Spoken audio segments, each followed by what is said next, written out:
parenting might be the single most rewarding thing you will ever do. And, in the very same breath, the most exhausting, most thankless, occasionally soul-crushing thing you will ever do. Both, at once, most days. Professor Ho-seon Lee has spent her career sitting across from families untangling exactly that contradiction. And she says most parents are solving the wrong problem entirely. Here's the mistake. The moment something goes wrong, a meltdown, a fight, a kid who just won't listen, we treat the child like the variable. We look at them for the answer. What's wrong with you right now? Professor Lee says that's backwards. The child isn't the variable. You are. When things go sideways, the first place to look isn't your child's behavior. It's your own. Not to blame yourself, just to actually look. That one shift from what's wrong with my kid to what's happening in me changes basically everything else we're about to get into. Let's start with the trap almost every working parent falls into: guilt. Professor Lee says that when a parent gives a child whatever they want, whenever they want it, something shifts in the house. The child stops being the child. They become the rule maker. Not because they're manipulative, because nobody set a boundary, and kids will always fill whatever space they're given. Here's the part that stings. Allowing unconditionally isn't love, Professor Lee says. Love without boundaries is not love.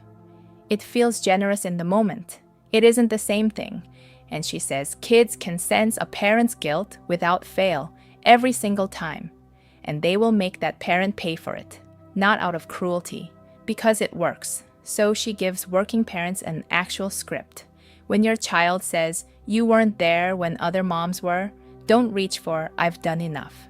That's guilt talking, and guilt never wins an argument with a 9-year-old. Get specific instead. Were your socks clean when you put them on this morning? Did you eat supper tonight? I show up in a lot of different ways. You just don't always see them. Professor Lee has a specific way she recommends telling this story, and it matters who tells it. It's not the dad who says, "I went to see Taylor Swift with you even though I hate crowds." That lands flat. It's the mom quietly later who says, "You know your dad. He genuinely cannot stand crowded, loud places. Not even for a minute. That concert was everything he dislikes in one room. And he stood there the whole time because he knew you'd want him there. That man is the sweetest guy I know." That's the version that lands. That's the version a child carries. Now here's the section that gives this video its title. Professor Lee says a perfectionist parent has one blind spot. They believe they are perfect, so they raise their kids entirely within the limits of what they already know, limits they don't think exist. The problem is that a kid raised within a so-called perfect parent's boundaries never has a reason to think beyond them. They never outgrow their parent because their parent never left room for that.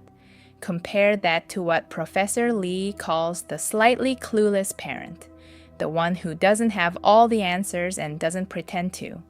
This is the parent who, faced with a kid's question, says, "I don't know. How do you think?" They hand the problem back. And something happens when kids get handed real problems. They become more proactive, more independent, more responsible, because they can see concretely that their answer mattered. Nobody swooped in and did it for them. But, and Professor Lee is careful here, this can go too far. If a parent leans on "how do you think?" for everything, the child ends up carrying all the answers alone. That's not independence anymore. That's the child quietly becoming the parent, and it costs them their childhood. Professor Lee puts it like this: people are not made up of the years they lived, but the roles they lived. A kid who spends their childhood playing the role of the one who has to figure it out doesn't get that time back. This next one starts earlier than most parents expect, before your baby can even sit up on their own. Professor Lee says the first separation already happened, cutting the umbilical cord. Everything after that is just more of the same lesson, in smaller doses. A baby holding their own spoon. a toddler putting garbage in the bin, a kid following a house rule without being told twice. Every one of those tiny acts builds confidence, not because you praised it, but because they actually did it. She frames it in stages. Birth to about age 1 is about building trust. 2 to 3 is a sense of autonomy, trying new things, even badly.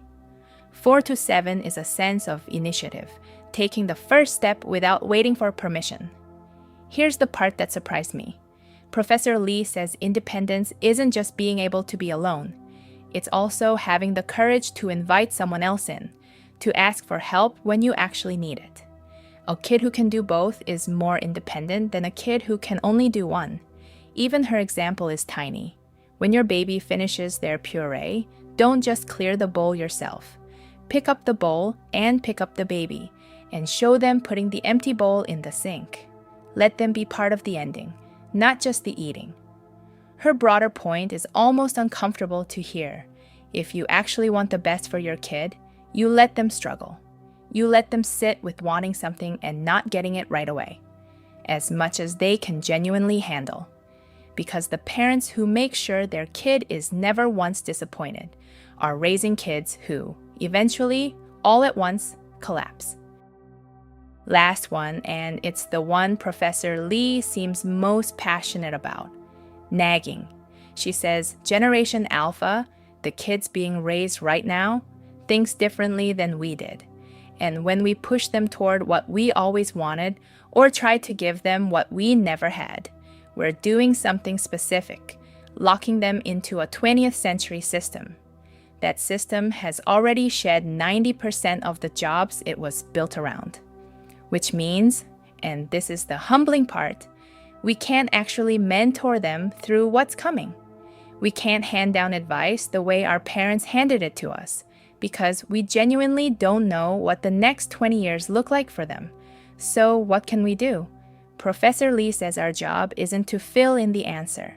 It's to suggest that there's room for possibility, and then get out of the way. They will fill that space with their own creativity in ways we can't predict and shouldn't try to.